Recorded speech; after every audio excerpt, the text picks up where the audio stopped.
Em 1346, algo começou a matar. Silenciosamente, sem avisar. Primeiro eram os animais, depois os camponeses, depois os reis. E ninguém, absolutamente ninguém, entendia o que estava acontecendo. Os sobreviventes descreviam o mesmo horror. Corpos cobertos de manchas negras, febres que derretiam a mente, pessoas que dormiam saudáveis e não acordavam. Em semanas, cidades inteiras foram silenciadas. Mas aqui está o que quase ninguém sabe. Séculos antes disso acontecer, alguém já havia descrito exatamente essa praga, com detalhes perturbadores, palavra por palavra. E esse alguém estava na Bíblia. Voltemos no tempo, muito antes de Roma, muito antes da Grécia. Existe um livro dentro da Bíblia que poucos leem até o fim. Não porque seja chato, mas porque assusta.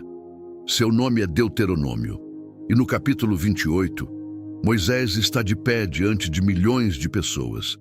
Ele acabou de receber algo de Deus. Não eram apenas mandamentos, era uma lista de bênçãos e uma lista de maldições. E Moisés começa a falar, a voz dele ecoa pelo deserto. As pessoas ouvem em silêncio, porque o que ele descreve é tão específico, tão detalhado, que parece impossível que um homem comum pudesse saber aquilo. Ele fala de fome, de guerra, de escravidão, de dispersão pelo mundo inteiro. Mas então, ele para, respira fundo e diz algo que vai gelar o seu sangue. O Senhor enviará contra ti pragas malignas e persistentes. E é aqui que a história fica perturbadora, porque o que vem a seguir não parece uma profecia, parece um laudo médico, escrito 3.000 anos antes dos médicos existirem. Abra o Deuteronômio 28, leia com calma e preste atenção em cada palavra. Versículo 21. O Senhor fará a pestilência se apegar a ti. Pestilência, uma palavra antiga, quase esquecida, mas os estudiosos sabem o que ela significa.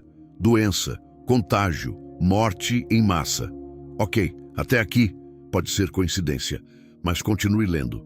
Versículo 27. O Senhor te ferirá com úlceras do Egito, com tumores, com sarna e com coceira.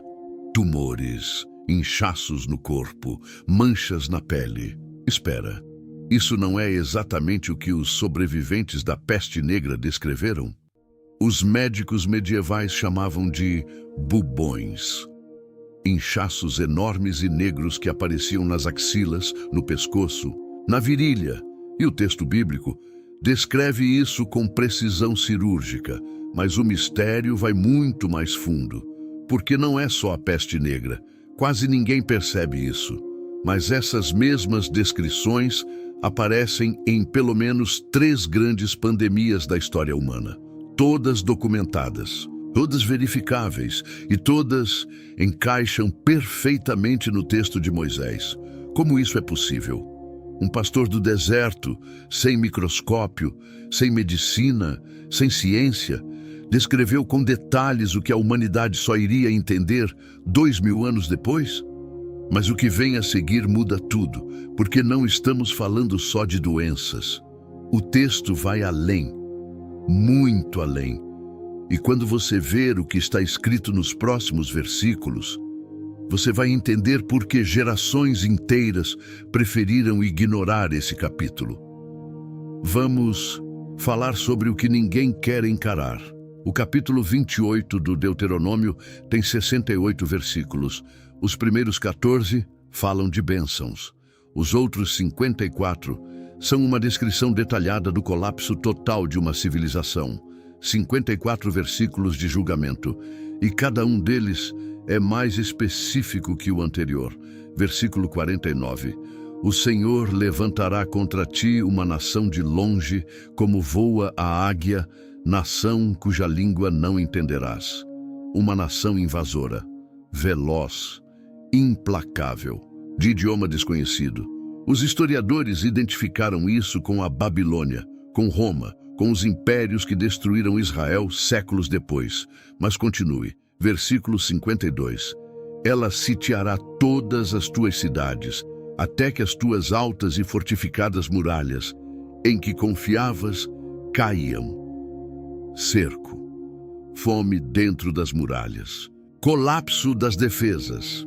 Isso aconteceu, com uma precisão que faz historiadores perderem o sono.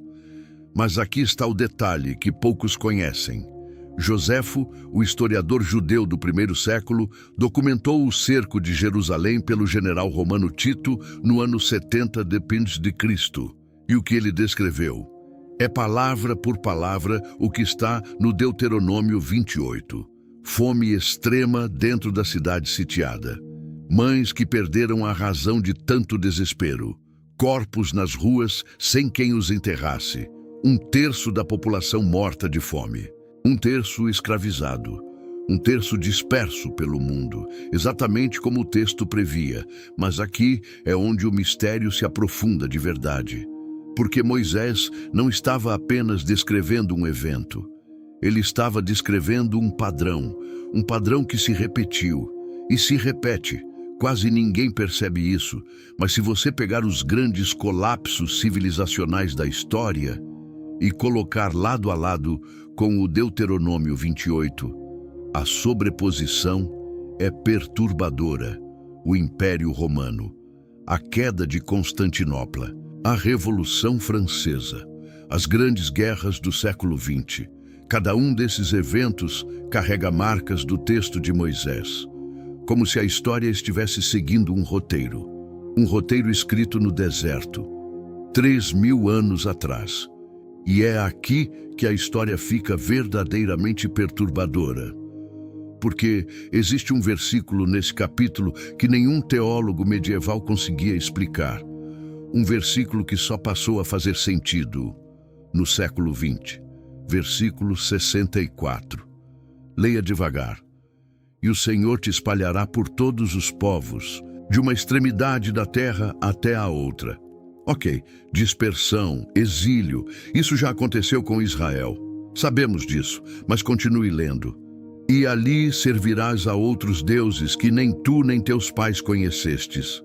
Até aqui, ainda parece história antiga, mas o versículo 65 é onde tudo muda. Entre essas nações não descansarás, nem a planta do teu pé terá sossego. Um povo sem terra, sem descanso, sem lar fixo. Por quanto tempo? Séculos, 2.000 anos exatos, desde a destruição de Jerusalém no ano 70 depois de Cristo, até 1948. Quase ninguém para pensar nisso. O povo judeu foi disperso por todo o mundo. Viveu como minoria em dezenas de nações.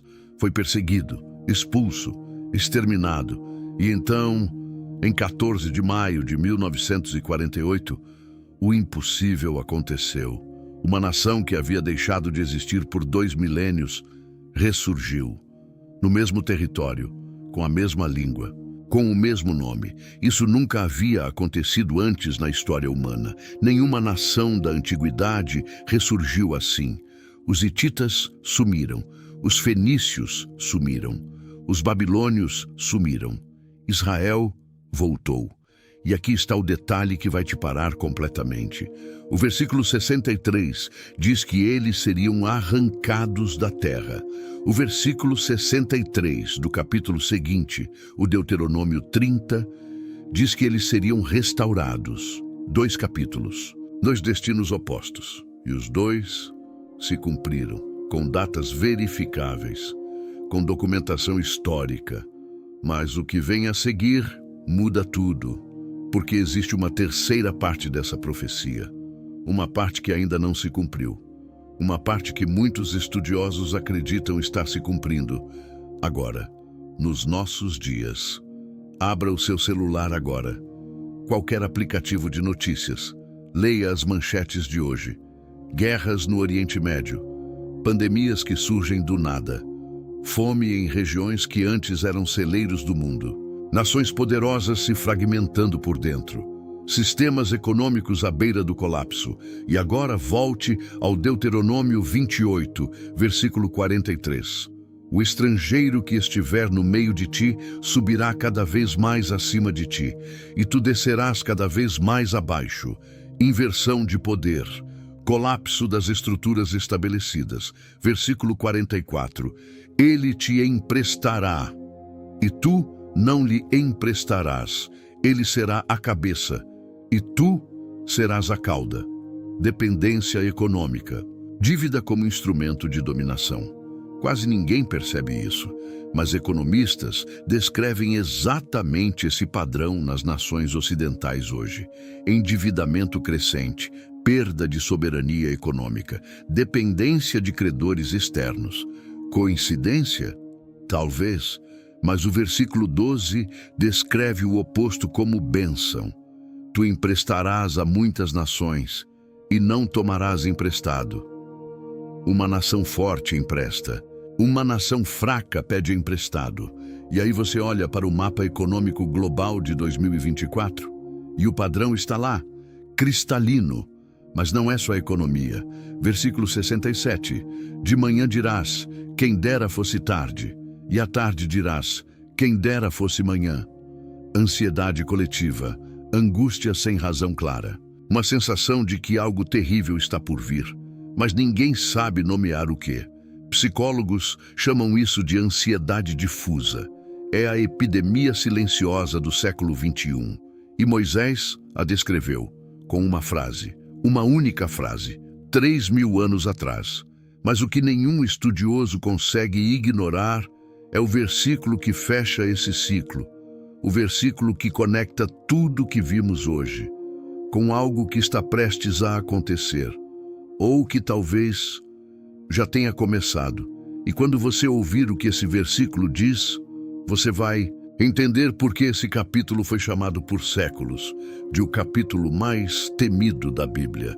Existe um versículo no Deuteronômio 28 que rabinos medievais se recusavam a ler em voz alta. Nas sinagogas da Idade Média, esse trecho era sussurrado, quase inaudível, como se pronunciar as palavras em voz alta fosse perigoso. Versículos 58 e 59. Se não guardares e não cumprires todas as palavras desta lei, o Senhor tornará maravilhosas as tuas pragas e as pragas da tua descendência, pragas grandes e persistentes e enfermidades malignas e permanentes, pragas grandes, persistentes, que aparecem e não vão embora. Agora pense, a humanidade erradicou a varíola em 1980 e celebrou. Acreditou que havia vencido as doenças infecciosas. E então, HIV, SARS, Ébola, Zika, Covid-19, uma atrás da outra. Cada vez mais rápido, cada vez mais imprevisível. Os cientistas têm um nome para isso. Chama-se spillover. O salto de patógenos entre espécies e os modelos epidemiológicos mais recentes indicam que estamos na era das pandemias. Não foi uma, não vai ser a última, mas aqui está o detalhe final, o detalhe que fecha tudo. O texto de Moisés não termina com destruição, ele termina com uma escolha. Deuteronômio 30, versículo 19. Escolhe, pois, a vida. 2 palavras. Depois de 54 versículos de julgamento, depois de descrever colapsos, pragas, guerras, dispersão, ansiedade, fome, depois de tudo isso, o texto para e oferece uma saída. Não uma teoria, não uma religião complicada, uma escolha. E aqui está a pergunta que vai ficar com você hoje. Se um texto escrito há 3.000 anos descreveu com precisão cirúrgica pandemias, dispersões, colapsos econômicos, ansiedade coletiva e o ressurgimento de uma nação que não devia mais existir, o que mais esse texto sabe? Que nós ainda não vivemos, porque se a primeira parte se cumpriu, se a segunda parte se cumpriu, talvez valha a pena descobrir o que a terceira parte diz, antes que ela também se cumpra. Compartilha esse vídeo com alguém que precisa ver isso e me diz nos comentários, você acha que estamos vivendo o cumprimento de uma profecia ou tudo isso é coincidência histórica?